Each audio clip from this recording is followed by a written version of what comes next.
প্রিয় শিক্ষার্থীবৃন্দ, আসসালামু আলাইকুম। ফেরদৌস ইংলিশ এইড থেকে সাথে আছি ফেরদৌস আহমেদ পারভেজ। তো আজকের ক্লাসের বিষয়বস্তু হচ্ছে ফাইনাইট ভার্ব এবং নন ফাইনাইট ভার্ব। তো শুরুতে আমরা কিভাবে ফাইনাইট ভার্ব এবং নন ফাইনাইট ভার্ব চিনতে হয় সে বিষয়টা একটু ভালো করে লক্ষ্য করব। দেখো, তোমরা এখানে দেখতে পাচ্ছ আমি নন ফাইনাইট ভার্বগুলো এখানে লিখে দিয়েছি। কি কি? শুধু ভার্বের আইএনজি, শুধু V3, to plus V1, to be plus V3, having plus V3, having been plus V3। এই 6টা ভার্বকে আমরা বলছি নন ফাইনাইট ভার্ব। তো এই ভার্বগুলো ব্যতীত এখানে লেখা আছে নন ফাইনাইট ভার্ব ব্যতীত সকল ভার্ব ফিনিট। তাহলে আমরা কি বুঝলাম? যে তোমার যদি হাত দুইটা থাকে, আমি যদি তোমাকে ডান হাতটা চিনিয়ে দিই, তাহলে কি বাম হাত আমার চেনানো লাগবে? তুমি কিন্তু অটোমেটিক বুঝে যাবা এটা বাম হাত। ঠিক তদ্রুপ আমরা এখানে নন ফাইনাইট গুলা লিখে রেখেছি। তো এই নন ফাইনাইট ভার্ব ব্যতীত যতগুলা ভার্ব আসবে ততগুলা ভার্বই আমাদেরকে কি করতে হবে? অবশ্যই নন ফাইনাইট করতে হবে। তো চলো আমরা একটি উদাহরণের মাধ্যমে ফাইনাইট ভার্ব এবং নন ফাইনাইট ভার্বটা দেখে আসি। তোমরা এখানে দেখতে পাচ্ছ আমি একটা বাক্য লিখেছি এবং এই বাক্যতে 3টা ভার্বই আমি মার্ক করেছি। এখন এই ভার্বগুলোর কোনটা ফিনিট এবং কোনটা নন ফিনিট আমি এই সফটওয়্যার মাধ্যমে বের করব। তো তোমাদের শুরুতেই বলেছি যদি এই ভার্বগুলোতে পড়ে তাহলে সেগুলো নন ফাইনাইট, এগুলোর ব্যতীত যদি আসে তাহলে সেটা ফাইনাইট। তো আমরা এখানে দেখতে পাচ্ছি সিং শুধু ভার্বের আইএনজি। কি এটা বলতো? শুধু ভার্বের আইএনজি। তো আমার এখানে লেখা আছে শুধু ভার্বের আইএনজি হলে সেটা নন ফিনিট। তার মানে এই সিং ভার্বটা এখানে নন ফাইনাইট। ঠিক আছে? তো তারপরে দেখছি আমরা মিন্স মানে বলতে বোঝায়, এটা হচ্ছে V1। এটা কি বলতো? V1। এখন এখানে 2 প্লাস V1 আছে। কি আছে বলতো?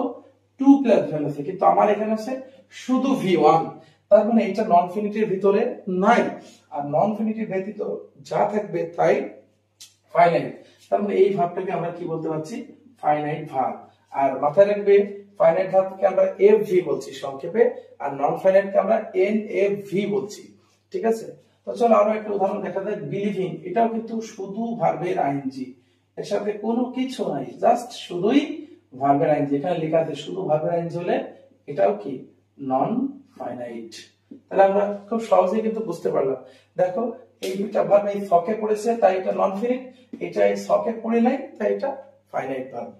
আশা করছি এই নন ফিনিটের মাধ্যমে তুমি ফাইনাইট ভার্বগুলো খুব সহজেই বুঝতে পারবে। এখন তোমাদের প্রশ্ন, কিভাবে এই যে নন ফাইনাইট গুলো হচ্ছে? কখন আমি ভার্বের আইএনজি নিব, কখন V3 নিব, কখন 2 প্লাস V1 নেব, কখন 2B প্লাস V3 নেব, বা কখন হ্যাভিং প্লাস V3 নেব? চলো সেই বিষয়ে আমরা একটা উদাহরণ লক্ষ্য করে আসি। চলো আমরা এবার কিভাবে নন ফাইনাইট করতে হয় সে বিষয়ে আমরা একটা উদাহরণ দেখে আসি। তো শুরুতে আমরা আগে এই তথ্যটা খুব ভালো করে পড়বো। এখানে বলছে নন ফাইনাইট ব্যতীত সকল ভার্ব ফিনিট। তুমি কিন্তু একবার জেনেছো যে এই ভার্বগুলো ব্যতীত সব ফিনিট। তো এখন বলছে বাক্য যে কয়টা ফিনিট ভার্ব হবে সেই কয়টা। কি বলেছে? বাক্য যে কয়টা ফিনিট ভার্ব হবে সেই কয়টা। তোমার বাক্য যদি একটা হয় ফিনিট ভার্ব হবে একটা, বাক্য যদি দুইটা হয় ফিনিট ভার্ব হবে দুইটা, বাক্য যদি 3টা হয় ফিনিট ভার্ব হবে 3টা, বাক্য যদি 5টা হয় ফিনিট ভার্ব হবে 5টা। আর কি বলেছে? অতিরিক্ত ভার্বগুলো নন ফিনিট হবে। কেমন? এখন তোমার বাক্য হচ্ছে একটা, ভার্ব আছে 3টা, তাহলে আমি কি বলেছি? বাক্য যে কয়টা ফিনিট ভার্ব সে কয়টা। তাহলে বাক্য যদি একটা হয়, ভার্ব যদি ওখানে 3টা হয়, তাহলে ফিনিট ভার্ব কয়টা আছে? একটা, আর অতিরিক্ত থাকছে কয়টা? তাহলে 2টা, ওই 2টা হবে নন ফাইনাইট। তাহলে কি বললাম? বাক্য যে কয়টা ফিনিট ভার্ব সে কয়টা। বাক্য যদি একটা হয় ফিনিট ভার্ব একটা, আর যদি বাক্য 2টা হয় ফিনিট ভার্ব 2টা, তার অতিরিক্ত ভার্ব থাকলে সেটা নন ফিনিট করব। চলো উদাহরণে দেখি এবার। এখানে আগে খেয়াল করো, বলছে people dash in slum do not get proper education. এটা কিন্তু বাক্য কয়টা? একটা। বাক্য কয়টা? একটা। ফাইনাইট ভার্বের সংখ্যা হবে কয়টা? একটা।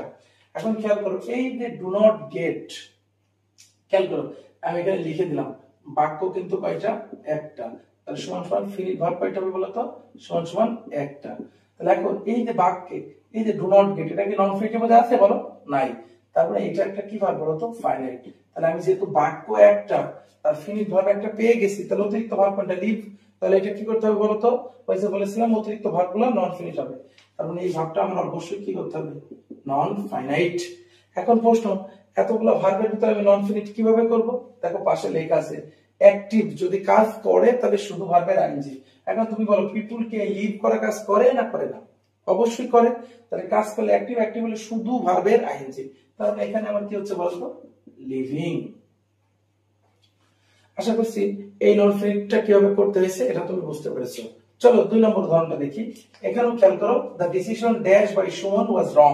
এখানে বাক্য কয়টা বলো তো? একটা। বাক্য কয়টা? একটা। আমার নিয়ম বলেছে বাক্য যে কয়টা ফিনিট ভার্ব হবে সে কয়টা। তাহলে সুমন সুমন ফিনিট ভার্ব কয়টা হবে বলো তো? একটা। আর অতিরিক্ত যা থাকবে তাই নন ফিনিট। তাহলে এখানে খেয়াল করো ওয়াজ, ওয়াজ ভার্বটা দেখো তো ওয়াজ কি এই নন ফিনিটের মধ্যে আছে? নাই, কোথাও নাই ওয়াজ। তাহলে নন ফিনিটের ভিতরে যেহেতু নাই, তাহলে নন ফিনিট ব্যতীত সেটা কি হবে? ফিনিট। তাহলে ওয়াজটা আমার কি হবে? ফিনিট। তাহলে এই বাক্যে তো একটা ফিনিট দরকার, আমার একটা ফিনিট কিন্তু হয়ে গেছে। তাহলে এখন আমাকে কি করতে হবে? অবশ্যই টেকটাকে কি করতে হবে বলো তো? নন ফাইনাইট করতে হবে। এই ভার্বটাকে আমার কি করতে হবে? Non finite. এখন প্রশ্ন, কিভাবে নন ফাইনাইট করব?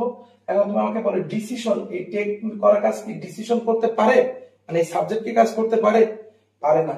কাজ করতে না পারলে প্যাসিভ। প্যাসিভ মানে শুধু V3। তার মানে এখানে কি হবে বলতো? টেকেন।